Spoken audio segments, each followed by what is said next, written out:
Hallelujah. आपण प्रार्थना करूया. परमेश्वराला दयाळू बाबा, समृद्ध सामर्थ्य शांत मान परमेश्वर आशीर्वाद परमेश्वर तुमच्या वचनात चालणार प्रत्येकाला सहाय्य करते. सर्व पापांच्या पराधीनाची क्षमा करते. प्रार्थना आमच्या प्रभू येशू ख्रिस्ताच्या नावाने करतो. आमेन. हालेलुया. हालेलुया. हालेलुया. आपण सगळे क्रिसमस आला, डिसेंबर आला की अनेक लोक एक उत्साह निर्माण करतात की आमच्यामध्ये एक ख्रिस्ताचा जन्म आहे. आणि खरोखर अनेक लोकांचा जो आत्मविश्वास आणि उत्साह घालत असतो. परंतु हा ख्रिस्ताचा जन्म एकदम आपल्याला माहित नाही की 25 डिसेंबरलाच झालेला आहे.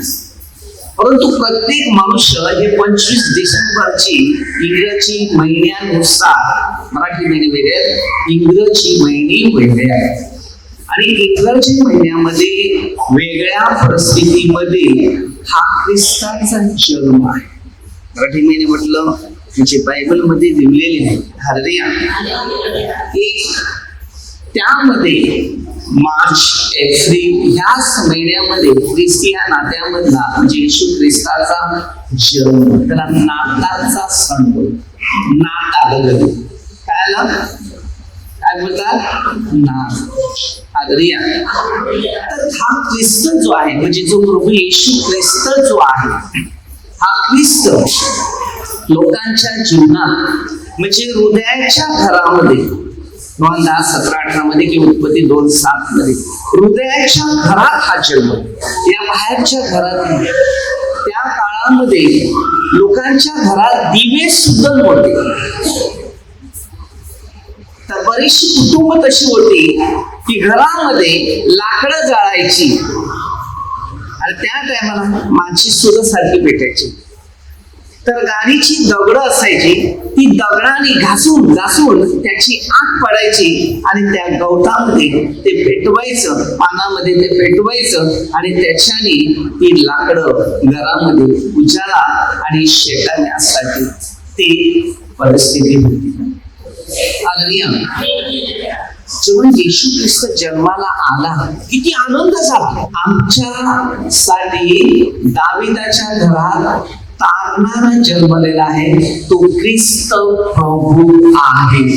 असे जे मेंढरे गुरेढोरे चालणारे जे मेंढपाळ होते त्यांना तो संदेश आपल्या देवदूताने प्रचारित केला. विचार करा की ख्रिस्त जन्माला, पण जेव्हा त्यानंतर त्यांना माहित पडलं की खरोखर, तेव्हा ते स्तुती करायला लागले. पण त्याच्यानंतर त्यांना माहित पडलं की हेरोद राजा त्या बाळाचा घात करायला लागले. तेव्हा सगळ्यांच्या मनामध्ये भीती उत्पन्न. आपण एकच वचन घेतो किंवा एकच शिक्षण घेतो, परंतु त्याच्या पाठीमागचं जे वचन आहे ते घेत नाही. म्हणून आपण कुठेतरी मागेच पडलेले व्यक्ती आहे. म्हणून आज आपल्याला खऱ्या ख्रिस्ताचा जन्म माहिती, जन्म झालेला आहे, जन्म झालेला आहे. हालेलुया. येशूचा जन्म आपल्या जन्मापुढचाच. तेव्हा पृथ्वीवर कोणताच मनुष्य निर्माण केला नव्हता. योहानात 58 येशू प्रभू काय सांगते, मी अब्राहमाचा पुढचा आहे. प्रकटीकरणामध्ये 22:13 मी अल्फा व ओमेगा, पहिला व शेवट आहे.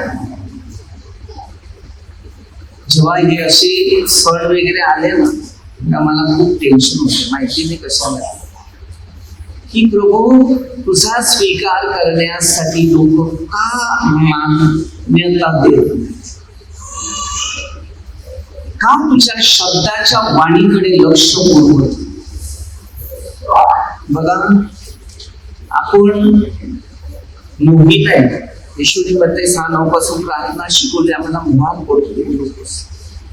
या सणामध्ये बरेचसे लोक खाण्यापिण्याचा सगळ्यांची तयारी करतो, पण आपल्या स्वतःचा आत्मा स्वर्गात जाईल त्याची तयारी कधी करेल माहिती. मला तरी वाटते की तुम्ही खरोखर येता मत्ते पहिला अध्याय, मत्ते दुसरा अध्याय, म्हणजे येशू ख्रिस्ताच्या जन्माची सगळी तयारी दिली, योहानाच्या जन्माची पण तयारी दिली. धूप जाळणारा जखऱ्या त्यालाही म्हातारपणामध्येच परमेश्वराने सुंदर रीतीने बाळाची देणगी दिलेली होती. त्याचं नाव होतं योहान. देवाने दोन म्हणून तिथे शिकवण्यात दिल्या असतात, कारण म्हातारपणामध्ये आणि जवानीमध्ये दोन प्रकार पवित्र. मरिया जवानीमध्ये आली आणि अलिशिबा म्हातारपणामध्ये. एका जन्माची तयारी दाखवली आणि दोन मुलं ही सुंदर पवित्र कार्यासाठी बनली गेली, त्यागी बनली. आज आपल्या सगळ्यांना त्यागी बनलो पाहिजे. होऊच नाही. मनात मी नेहमी लोकांना सांगतो, मनात तुमची इच्छा आहे ना की आज चिकन आणायची आहे, तुम्ही आणा, बरोबर ना? आज बकरीचं मटण आणा संध्याकाळी, हा काय मुश्किल आहे? मोहात पडू नका सांगतो.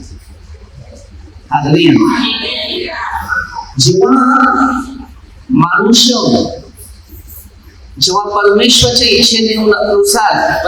इच्छेनुसार जीवन जगतो, त्याला परमेश्वर मोठ्या प्रमाणामध्ये आशीर्वाद देतो. मी मैताला जातो, मला याच्या अगोदर जातो, मेल्यानंतर त्याच्या स्मरणार्थ त्याचा आत्मा भडकू नये म्हणून खाण्यापिण्याचं प्रयत्न करतो. हे अन्नधान्य जे आहे ते इथे वाटप करतात, या आणि तुम्ही खा, कारण आत्मी मरत नाही. लोक 16 ते 19 पासून वचन वाचत.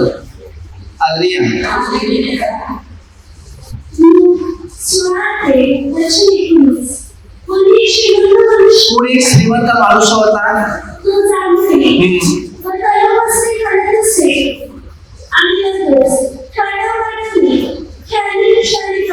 बघा त्यांनी मस्तपैकी खाल्लं पिलं मजा केली, पण जेव्हा दोघे गेले आग्रहाच्या उलाशी गेले आणि योग पण नेले. गेल्यानंतर तो वर बघतो, का बघतो? त्यांनी खाऊन पाण्याचे थेंबासाठी लढत होतो. लोकांना कळत नाही बँकेत बॅलन्स आहे, बरोबर आहे, कपाटात आहे, पॉकेटात आहे, सगळ्या ठिकाणी बॅलन्स आहे, पण तिकडे आहे का? परमेश्वराने आपल्याला दशांश का करायला सांगितलं? तुमच्या जमा कुठे आहे ते सांगितलं. आज तुम्ही प्रत्येक माणसाने शिकायचं आहे. तुमचा दशांश तुमचा सैतान खातो. कारण मी तुम्हाला सांगतो, उत्पत्ती 3 अध्याय, परमेश्वराने आज्ञा दिली होती आदामाने एवेला, आदामालाच दिलेली, आदामाने एवेला साप आला बोलून जाते, या झाडाचं फळ खाऊ नकोस. ते परमेश्वर गीत्याचं होतं. आज ते पण खातात. आज आपल्यामध्ये कमावणारा दशांश अर्पण आहे, गोर गरिबांना कोण देतो? ते पण खातात. म्हणजे तुम्ही स्वतः त्याच्यात विचार करा की आपल्याला सैतानाने फसवले की नाही फसवले, मग आपण स्वर्गात कसे जाणार? स्वर्गात जाणारा मनुष्य दानशूर व्यक्ती असतो. 3 गोष्टी पाठ करायचे, प्रार्थना, पश्चाताप आणि दानधर्म. हेच व्यक्ती स्वर्गात जाईल. आम्हाला शिकायचं आहे. गरजवंताच्या गरजा भागवणार, आपल्या गरजा परमेश्वराने नियम दिलेले, दशांश पण हे नियम ठेवले. मग सैतान आपल्याला बुरळ घालतो, अरे आला नाही त्याला दे बस, तो आला खाली, हा मग त्याचं भरले ना ते सगळं खाली आहे. मग डॉक्टरच्या पायऱ्या, मग इकडे तिकडे शून्य, कारण देव दाखवतो. मग त्याला सांगता आता खूप गरीब पण त्याला मी श्रीमंत बनवतो. प्रत्येकी शिक्षण आहे घ्यावं. येशूचा जन्म गरिबांसाठी आलेला, गरिबास वार्ता सांगण्यासाठी त्याला अभिषेक केला. प्रभू येशू श्रीमंत लोकांसाठी नव्हता आला, एन्जॉय करणाऱ्या लोकांमध्ये आला नव्हता, ऐषारामाच्या लोकांमध्ये आला नव्हता, शैतानाच्या राज्यात ते प्रवास करतो. हे असं शिक्षण आहे आपल्या सगळ्या. तुम्ही काय, मी पण तसं होत. कारण या टायमाला सण आला म्हणजे बियर तयार, पार्टी म्हणजे घरात बसून मस्त 2 वाजेपर्यंत दुपारची बियर पीत बसायची. 12 नंतर किती शैतानी ताकद असते तुम्हाला, किती खर्च बेस्ट करतो. आज सगळ्या गोष्टीचा मी त्याग करतो. का करतो? कारण माझ्या समोर ते गरीब तेच दिसत. मी स्वतः गरीब बनतो कशासाठी? अनेक लोकांना शिक्षण देणं गरजेचं आहे. उत्साहित आणि आनंदी जीवन जगतो. हे बघा, तुमचा पैसा कधी फुकट जाणार नाही. जो मनुष्य गरिबासाठी जो प्रयत्न करतो ना, तो कधीच कमजोर पडणार नाही. गरीब आणि गरजवंतांना जो मनुष्य मदत करतो ना, परमेश्वर त्याला मोठ्या प्रमाणात आशीर्वाद देतो. म्हणजे आपल्याकडे दान नाही नसेल, परमेश्वरच्या कृपेने दुकानाची काय वरती करतो, बरेच करायच्या गोष्टी. हे बघा, देणारा मनुष्य घेत नाही, तो देतो तेव्हा त्याच्या हातात येतो. पण जो घेत राहतो त्याच्या हातात जिंदगीमध्ये राहत नाही. देवांचं धन स्वर्गात नेहमी लोकांना सांगते, हे बघा, ही पृथ्वी शेवट क्षणावर आहे. हे सगळं डगमळणार. जी करेल त्या हृदयाच्या घरापासून आणि स्वर्गाच्या घरापासून. स्वर्गीय पिता आपल्या पुत्राला त्याने स्वतः ठेवलं नाही, आणि पृथ्वीवरचा सर्व हक्क आणि अधिकार मध्य 27 मध्ये येशूला दिला. आणि येशूने या पृथ्वीवर डोकं ठेवायला पण जागा घेतली. का नाही? त्यांनी देवाची सेवासाठी सगळ्यांना देऊ, गोर गरीब गरजवंतासाठी हे सगळं समर्पण. जेव्हा तुम्ही दुसऱ्यांसाठी काय करत जातील तेव्हा तुम्हाला जागा मिळते. आणि स्वतःसाठी ती जागा 3/6च्या जागेमध्ये 6 महिने 1 वर्ष लास्ट. बुकिंग ऍडव्हान्स 2000 रुपयाकरता 1 वर्ष लागतं. 1 वर्षासाठी 2000. आता किती माहिती नाही, ती पण भाड्याच्या रूम मध्येच लागली. ती बोर्डी ठेवायची. किती? जिंदगीमध्ये सगळं घेतलेलं आहे, पण शरीर ठेवायला जागा नाही, कपडे ठेवायला जागा आहे, कपाट आहे, पलक आहे, झोपायला सगळं आहे, पण खरं झोपणं तिकडे जागाच नाही. आजपर्यंत कोणत्या व्यक्तीने तसं सांगितलं नाही की मी एवढी जागा माझ्या शेवटच्या क्षणापर्यंत. कारण ती सुद्धा जागा तुम्ही स्वतः विकत घेत नाही. अरे कुठेतरी जाऊ दे, स्वर्गात जाण्यासाठी तयारी करायची. आत्मा आणि शरीर स्वर्गात गेला. मी मान्यता देतो, माझ्यासाठी पापी लोकांसाठी येशूचा जन्म या पृथ्वीवर आला, स्वर्ग सोडून माझ्यासाठी आला. तर माझं पण कर्तव्य आहे, मी प्रभू येशूसाठी काय केलं. मग ते 10:29 स्वतःसाठी जगू नका, ख्रिस्तासाठी जगा. ख्रिस्त तुमच्यासाठी जगेल, ख्रिस्त तुम्हाला काहीतरी देईल. जो ख्रिस्तासाठी जीवन जगतो तो भविष्यात शांतीच्या वातावरणामध्ये प्रवास करतो. देवाला हे मंदिर बांधायची गरज नाही, तो हृदयाच्या मंदिरासाठी फिरतो. गोर गरीब गरजवंत दुःखी निराशा समस्या संकटात आजारात पडलेल्या अशा लोकांसाठी ख्रिस्त आहे. ते 25 अध्याय 31 पासून शेवटचा न्यायाचा दिवस. माझ्याने जेवढं होईल तेवढं मी करणार. कोणाची दुःख आहे ती कमी केली म्हणजे आपण स्वतःहून समजून घ्यायचं की आपल्या घरात सुख वाढायला सुरुवात. देवाने शिकवलेले मुद्दे आहेत ते पहिलं. मी तुला खरं सांगतो, जो माणूस गरिबाची काळजी घेतो तो जिंदगीमध्ये कधी दुःखी दिसणार. हे मी तुम्हाला कागदावर देऊ. मी आनंदीच असतो. मला दुःख कसं माहितीये? नुसता वायफळ खर्च करतात, काही काच्या घरात नाही. क्रिसमस करा तुम्ही, गरिबांना बोलवा. एस्तेर 22 वचनामध्ये काय योजना आहे, काय मार्ग आहे, काय शिक्षण आहे. त्या गरिबांमध्ये बसल्यावर वाटते की काय आचार विचार आहे. दुःखी मनुष्य हमेशा आपल्या मनाचं पटकन दुःख सांगत असेल. श्रीमंत मनुष्य आपल्याकडे स्वतःच्या पैशाचा गर्व सांगतो.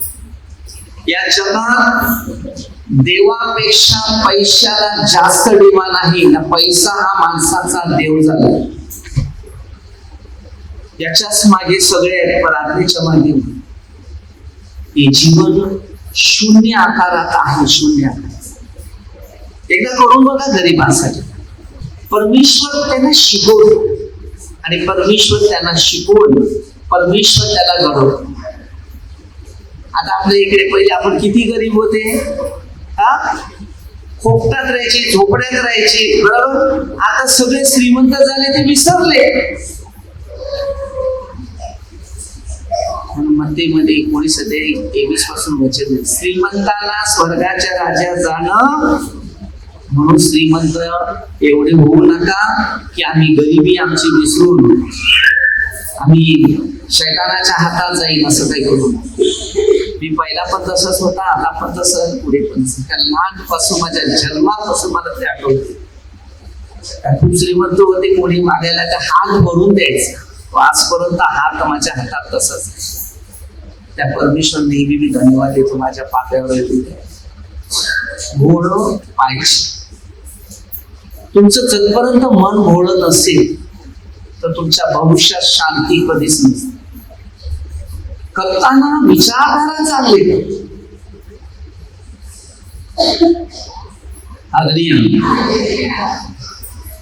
काही उद्योग देतो लोकांना, हे करतो, तू हे कर, शिक. पहिलं शिकल्याशिवाय पुढे जाऊ नका. मग शिकता शिकता पुढे गेल्यावर तुला कळेल की आता याचा फायदा काय. कारण देव आपल्या बरोबर. आपला पैसा गरिबांना मदत केल्यावर कधी फुकट जात नाही, लक्षात. पण कधी देवाचा हात सोडायचा. ज्या दिवशी हात सुटला त्या दिवशी तुमची गरिबी पहिल्यापेक्षा हालत करत. पहिलं कसं होते माहितीये का ते गरिबी, तुम्हाला मी सांगतो. आपला दानधर्म कमी झाला ना तर एकदा धंदा होईल, एकदा धंदा नाही म्हणतो. एकदा धंदा होईल, एकदा धंदा नाही होणार. मग त्याच्यात थोडंसं आजार येईल, त्याच्यात थोडं टेन्शन येईल, त्यानंतर काही ना काही थोडे मोठे अडचणी यायला सुरुवात होईल. ते लक्षात नाही. तो कसं करतो, मच्छरासारखं काम करते. मच्छर येते, हळूचकन आपल्या अंगावर बसते आणि बसल्यानंतर तो हळूचकन चावतो आणि चावल्यानंतर त्याचं रक्त पिऊन मोकळं झालं, त्यात उडून गेल्यानंतर तेव्हा अंगाला खास करतो. रक्ताचं चालन हार्दिया. म्हणजे एखादा डॉक्टर कसं एक इंजेक्शन टोकतो आणि सांगतो थांब आता कापूस घे आणि त्याला कापूस बनव, असं ना. हळूचकन त्याला. पण ते मच्छर तसं नाही करत. ते त्याचं पोट भरलं, हळूचकन एकदम नंतर मग खास करते. अरे त्याला कळ लागत नाही. किती हुशार. तसंच शैतान एक मच्छर आहे. तो येतो, आपलं सगळं घेऊन जातो, नंतर आपण विचार करतो अरे माझं काय सगळं गेलं ते. कारण भविष्यात कोणी माणसाने परमेश्वराच्या मार्गात. म्हणून आज क्रिसमसला अनेक लोक बघा किती पैसा वेस्ट करतात, किती खर्च वेस्ट करतात, पण कधी कोणत्या एका गरिबांना खाण्यासाठी काही करत.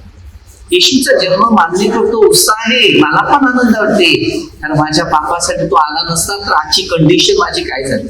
येशया 53:5 मध्ये बघा,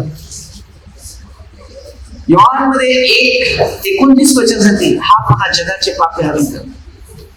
आणि येशयामध्ये त्यांनी मार खालानं मला सोडलं. किती महान परमेश्वर. म्हणून ते सांगतो प्रभू हे बघ शेवटचा क्षण आणि अंतापर्यंत अशी कामं द्या मला, तुमचं असं काम द्या, असं काम द्या. की कुणी या जगात केलं नसेल ते काम. तुमची इच्छा, माझी इच्छा तर वाटते मी अख्या दुनियाला मदत करतो, पण त्याला पण माहितीये कुठे कराय कुठे होत. तो योग्य वेळेला हळूहळू सगळं टाकत काय माहितीये, सर्व माणसाच्या आतमध्ये परमेश्वराचा आत्मा आहे, जातीचा ना धर्माचा नाही. लक्षात ठेव, सगळ्यांना आत्मा दिलाय, जाती मानवाने बनवतो. मग प्रत्येकाचं आत्मा गेल्यावर प्रेत आणि मैल, रक्त तुमचं अलग दिसते, चेहरे तुमचे अलग दिसते, पण आत्मा मात्र अलग नाही दिसणार. आत्मा एकच दिसतो. ज्या परमेश्वराने तुम्हाला मला जर घडवलेलं आहे, बनवलेलं आहे, त्या परमेश्वराचं कार्य पुढे चालत खूप काम करा. कारण जेवढं तुम्ही देवाची सेवा आणि देवाचं काम करणार ना, तेवढं तुम्ही शांतीत राहणार. सकाळ उठून काम धंद्यातला की पैसाच पाहिजे, पैसा पैसा हातात. तुम्ही स्वतः आकर्षण करा. एक ते तुमचे पैसे कोणते खाऊन जातील, कुठेतरी औषधात जातील, कुठेतरी जातील. कारण गरीबाचा हिस्सा निघतो डॉक्टरच्या हातात जातो. कारण डॉक्टर हे परमेश्वराने त्याला पाठवले. प्रार्थनेचे लोक परमेश्वर करतात आणि दान करताना ते पण लक्षात घ्या की दान धर्म होते का त्यातून, नुसते रुपये जमा होतात आणि मजा करून बसतात. अशा ठिकाणाचा पण विचार सगळ्यांनी करावा. आपल्या प्रत्येकाला चांगल्या गोष्टीचा अनुभव घेणं हे गरजेचं आहे. जर तुम्ही अनुभव घेतले नाही तर तुमचं जीवन शून्य वातावरण आहे. एकदा तुमच्या डॉक्टरच्या पायऱ्या लागल्या तर तुम्हाला कमी होणार नाही. प्रत्येक आठवड्याला वेगवेगळे आजार येतो. एकदा गोरगरिबाच्या पायऱ्या तुमच्या पाठीशी लागल्या तर देण्याची इच्छा झाली तर तुमचं सगळे डॉक्टरी पायरी पण, तुमच्या घराची आर्थिक परिस्थिती सुधारणा सुरू होईल. सगळं त्याच्या मागे लागायचं आणि तो गरीबाचा आशीर्वाद तुझ्या मागे लागेल. मग तुझ्या घरातली कोणती वस्तू, काही कपडे सुद्धा तुमची झिजणार नाही ना. तुम्हाला कुठल्या कपड्याचा मोह पण येणार नाही. सणासणा जे आहे त्यात तुम्ही समाधान राहता. आत्म्याचं जीवन बदललं पाहिजे.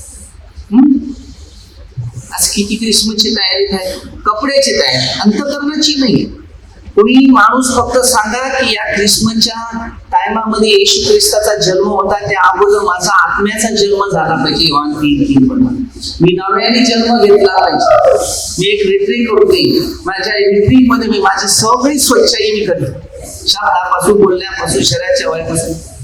अरे एकदा पाप शरीरात वाढायला लागले ना तर रोग वाढतात. तर पहिला जास्त नाही वाढत. तो पहिला काय करतो माहितीये का, थोडासा देऊन बघतो वळते का नाही जमत. त्याच्यानंतर थोडा जास्त तरी वळतो का, मग त्याच्यानंतर त्याच्यापेक्षा जास्त वळतो का, मग थोड्या वेळात हॉस्पिटलमध्ये नेऊन सोडतो. थोडा दिवस तिकडे राहून बघा, मग तो बघून बघतो काय वाटते, एवढे संपले, एवढे गेले, हा बदलतो नाही बदलत, ठीक आहे. परत येतो, परत विचारतो, तो परत आहे त्याच मध्ये. मित्राच्या दुसऱ्या पत्रात 2:22. मग त्यानंतर तो सांगतो आता थोडा वेळ तुला मी इथे आणखी वेळ देतो, थोडासा काठेला, म्हणजे काठेवर पडूनच राहा. आता पाप होते का तुझं बघ, तू पापातच जायचं आहे का, आता विचार काय वाटते बोल. मग तेव्हा एकदा एक संधी देतो, परत पापात पडतो. मग तो सांगतो आता बस, आता एवढं भार मला जपत नाही. तो आत्मा काढतो, कारण संधी वारंवार नाही देत. समज आहे, काळ आहे, वेळ आहे, वापर पण पाहिजे. कसं असते, मापासून तो असं झालं रे, अरे तसं झालं रे, तर प्रार्थना करा. मी प्रार्थना करून काय करा, तू देवाची आज्ञा पाळायला. आमच्या प्रार्थनेने फरक नाही पडत. जेव्हा तुम्ही आज्ञा पाळता तेव्हा त्या ख्रिस्ताचा जन्म तुझ्यात नव्याने येतो, तुम्ही जिवंत राहा. समजलं? अशी कारणं आहेत. आपलं जीवन ख्रिस्तासाठीच वापरलं पाहिजे. तेव्हा ख्रिस्त आपल्यासाठी नव्या जन्माने तेव्हा ती नव्याने जन्मल्यापासून कोणीही देवाच्या राज्यात प्रवेश करू शकत नाही.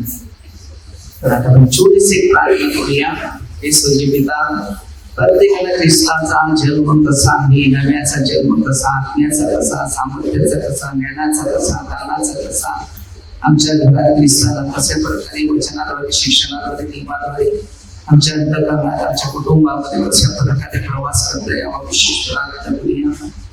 हे परमेश्वरा सुंदर दिवसाबद्दल आभार मानतो. महान परमेश्वर, आशीर्वाद परमेश्वर, सर्व आशीर्वाद देवा.